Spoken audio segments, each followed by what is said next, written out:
അധ്യക്ഷ സ്ഥാനത്തേക്ക് നമ്മുടെ ബഹുമാനപ്പെട്ട പഞ്ചായത്ത് പ്രസിഡന്റ് ശ്രീമതി അമ്പലി സോമനെ സ്വാഗതം ചെയ്യും. ഞാൻ എൻ്റെ സെക്കൻഡ് ലാംഗ്വേജൊക്കെ മലയാളമായിരുന്നു.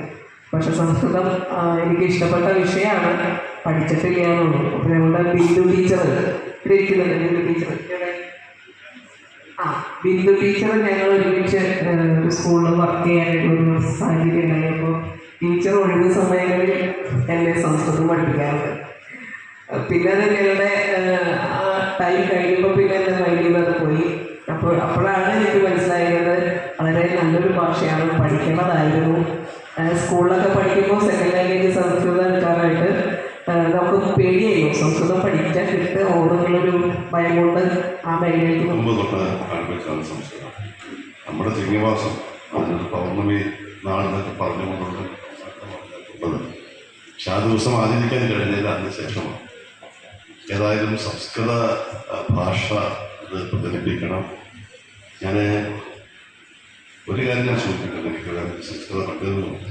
സംസ്കൃത ഭാഷ സംസ്കൃതത്തെ ഉദ്ഘോഷിക്കുന്നതിനും സംസ്കൃത ഭാഷ സംരക്ഷിക്കുന്നതിനും അതുമായി ബന്ധപ്പെട്ടിട്ടുള്ള അതിൻ്റെ ഗവേഷണം നടത്തുന്നതൊക്കെ നമുക്ക് ഒട്ടേറെ സർവകലാശാലകളുണ്ട്. നമുക്കറിയാം കാലടി, ഇവിടെ നിയമമെടുത്തവരാണ് കാലടി സംസ്കൃത സർവകലാശാല.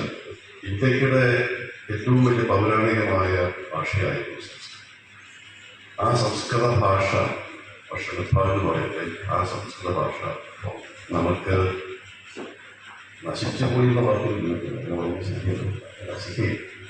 വേണ്ടത്ര വ്യാപനം നടത്താൻ പ്രചരിപ്പിക്കാൻ അതുപോലെ ഇന്ത്യക്കുണ്ടായിരുന്ന നഷ്ടങ്ങൾ വളരെ വലുതാണ്. കാരണം നമ്മുടെ പൗരാണികമായ നമ്മുടെ പല അറിവുകൾ സംസ്കൃതത്തിലാണ്. അതിൻ്റെ മറ്റൊരൊറ്റ ഉദാഹരണം പറഞ്ഞത് ആയുർവേദം വലിയൊരു മെഡിക്കൽ സയൻസാണ്. ആയുർവേദത്തിൻ്റെ എല്ലാ മൂലഗ്രന്ഥങ്ങളും സംസ്കൃതത്തിലായി. സംസ്കൃത ഭാഷ പുതിയ പുതിയ തലമുറയിലേക്ക് കൈമാറാൻ കഴിയാതെ വന്നപ്പോൾ ആ മൂല്യഗ്രന്ഥങ്ങൾ ആയുർവേദത്തിൻ്റെ അതിൻ്റെ ഉള്ളടക്കം നമുക്ക് പുതിയ തലമുറയിലേക്ക് പകർന്നു കൊടുക്കാൻ കഴിയാത്തത് ഇന്ത്യക്കുണ്ടായ നഷ്ടങ്ങളിലൊന്ന് ഈ സംസ്കൃത ഭാഷ അതിനെ വ്യാപിപ്പിക്കാൻ കഴിയും. അത് പല കാരണങ്ങളും. ആ കാരണങ്ങളിലേക്ക് ഒന്നും പറഞ്ഞാൽ വിവാദം ഉണ്ടാക്കാൻ നോക്കില്ല. ഒന്ന്, ആ ഭാഷ താഴെ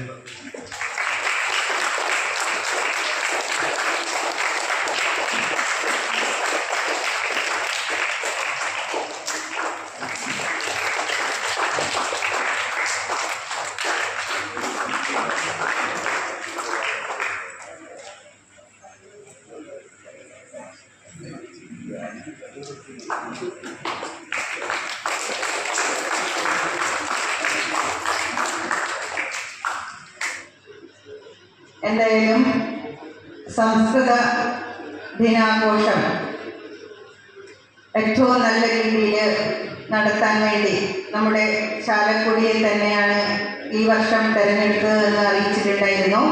ഇരിങ്ങാലക്കുട വിദ്യാഭ്യാസ ജില്ലയുടെ തന്നെ മുഴുവൻ പ്രവർത്തനങ്ങളെയും ചാലക്കുടിയിലേക്ക് കൊണ്ടുവന്നതിലേറെ സന്തോഷം.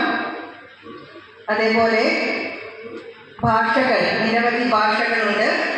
അതിൽ തന്നെ പല ഭാഷകളും ഒരു ജനകീയമാക്കുന്നതിന് നമുക്ക് കഴിഞ്ഞിട്ടില്ല എന്നുള്ളതാണ് സത്യം. അതിൽ ഏറ്റവും പാരമ്പര്യം ഉള്ള ഒരു ഭാഷയാണ് സംസ്കൃതം. നേരത്തെ പറഞ്ഞതുപോലെ ആയുർവേദത്തിലും ഇപ്പോൾ ആയുർവേദം പഠിച്ചുകൊണ്ടിരിക്കുന്ന വിദ്യാർത്ഥികൾക്കെല്ലാം തന്നെ വളരെ ബുദ്ധിമുട്ട് നേരിടുന്നുണ്ട്. സംസ്കൃതത്തിലുള്ള ഒരു പാണ്ഡിത്യക്കുറവ് അവർക്ക് ഒരു പരിമിതിയായി തന്നെ നിന്നിട്ടുണ്ട്. അപ്പം അതുകൊണ്ട് തന്നെ ഇനി അങ്ങോട്ട് നമ്മുടെ ഈ വിദ്യാഭ്യാസ മേഖലയിൽ ഈ ഒരു ഭാഷ ഏറ്റവും നല്ല രീതിയിൽ പ്രചരിപ്പിക്കുക എന്നതുകൂടി ഇതിൻ്റെ ഉദ്ദേശമായിരിക്കണം. എല്ലാ വിദ്യാലയങ്ങളിലും പലപ്പോഴും പല വിദ്യാലയങ്ങളിലും സംസ്കൃതം പഠിക്കുന്ന വിദ്യാർത്ഥികൾ തീരെ ഇല്ല എന്ന് തന്നെ നമുക്ക് കാണാൻ കഴിഞ്ഞിട്ടുണ്ട്. അപ്പം അതുകൊണ്ട് തന്നെ എല്ലാ വിദ്യാലയങ്ങളിലേക്കും സംസ്കൃത ഭാഷ എത്തിക്കുന്നതിനുള്ള പ്രവർത്തനങ്ങൾ നിങ്ങൾ ഈ ഒരു ദിനത്തോടനുബന്ധിച്ച് ചെയ്യേണ്ടതുണ്ട്. ഒരു ഡിവിഷനെങ്കിലും സംസ്കൃതം പഠിക്കുന്ന കുട്ടികൾ, ആ സംസ്കൃത ഭാഷ പഠിക്കുന്ന കുട്ടികൾ ഉണ്ടാകണം. എങ്കിൽ മാത്രമേ ഓരോ ഭാഷയെയും നമുക്ക് ഏറ്റവും നല്ല രീതിയിൽ ജനകീയമാക്കുന്നതിന് സാധിക്കുകയുള്ളൂ.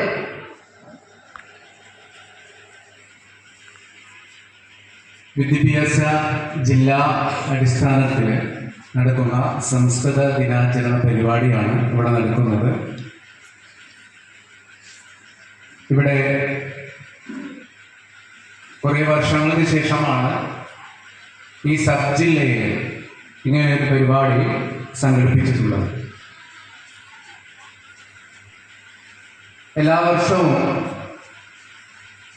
നമ്മുടെ സബ് ജില്ലകളിലെ പരിപാടികൾ നടക്കാറുണ്ട് സംസ്കൃത ദിനാചരണ സംബന്ധമായിട്ട്.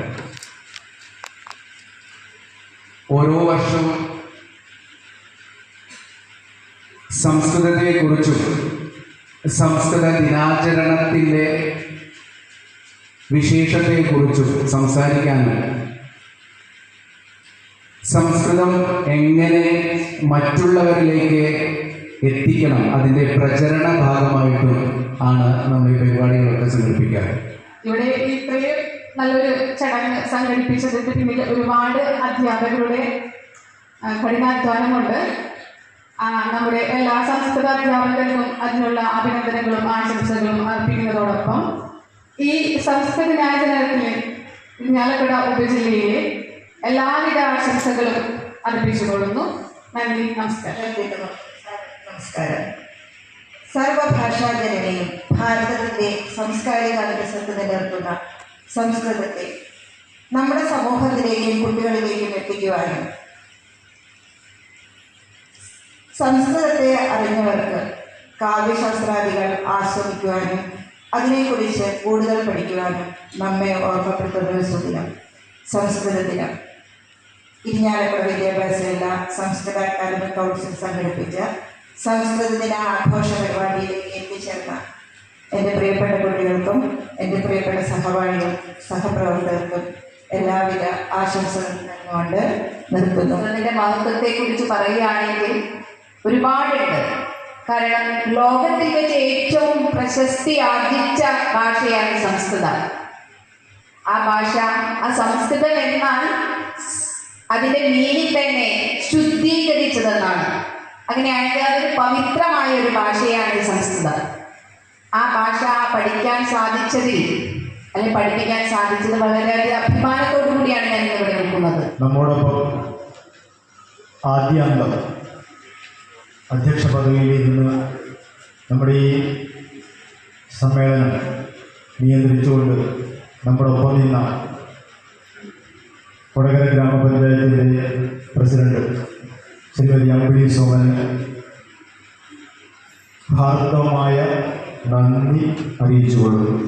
സാധു സശിക്ഷകാണാം തുതി പ്രതിഷ്ഠാവൈദവ്യേവ ഉള്ളിൽ ഗൃഹീതമൊരുവന്നതുലോ വിശേഷം.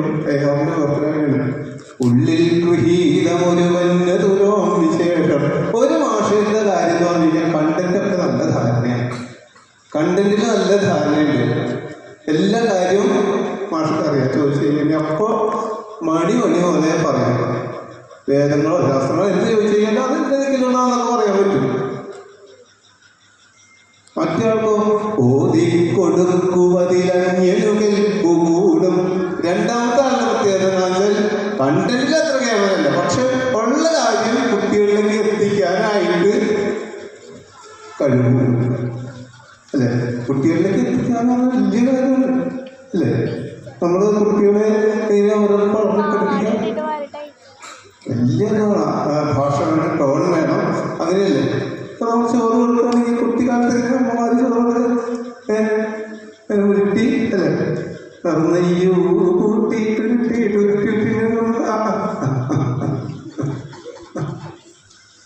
ഇതേപോലെ കൊടുക്കണം. അത് ഒരു ഭയങ്കര ട്രാൻസാക്ഷൻ സ്കില്ലാണ്. കണ്ടന്റും വേണം, ട്രാൻസാക്ഷനും വേണം. അതാ പറയുന്നത് ഓതിക്കൊടുക്കുവതിരഞ്ഞുകൂടും യസ്യോഭയം സാധു ഏവന്നി രണ്ട് വകയിൽ പരമം പ്രമാണം. ആർക്കാണ് ഈ രണ്ട് കാര്യത്തിലും പരമം പ്രമാണം ഓതന്റിക് ആകുന്നത്? ആരാണോ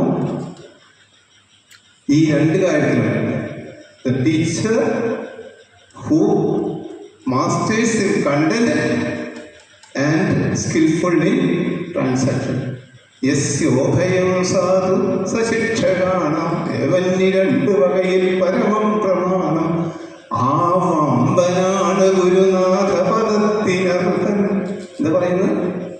ആ വമ്പനാണ് ഗുരുനാഥ പദത്തിനർഹൻ. ഇപ്പൊ ഒരു ടീച്ചർ എന്ന് പറഞ്ഞു കഴിഞ്ഞാൽ നമ്മളൊക്കെ തന്നെ രണ്ട് ഭാഗം ഉണ്ടല്ലേ, കണ്ടന്റ് ഉണ്ടാവണം, ട്രാൻസാക്ഷൻ വേണം, രണ്ടും വേണം. അപ്പോ ഒരു പ്രശ്നമുണ്ട്. ഇപ്പൊ നമ്മള് അനുഭവിക്കുന്നത്, ഞാൻ പറഞ്ഞല്ലോ ഏറെ കാലത്താണെന്ന് പറഞ്ഞു.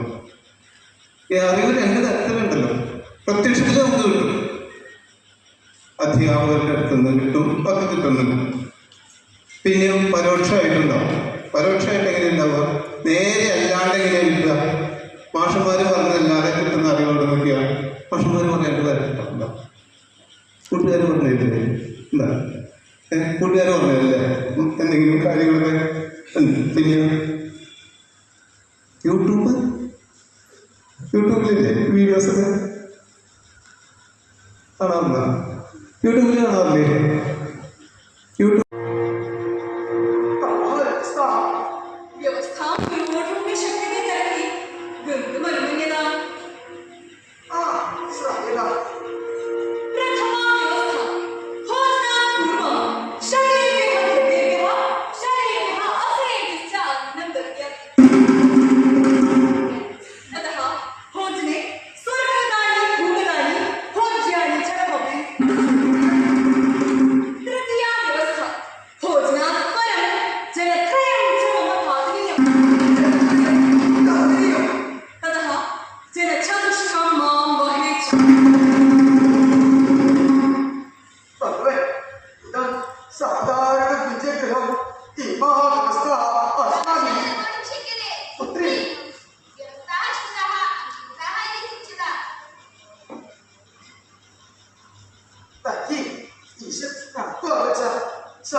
ദിവ്യമതിം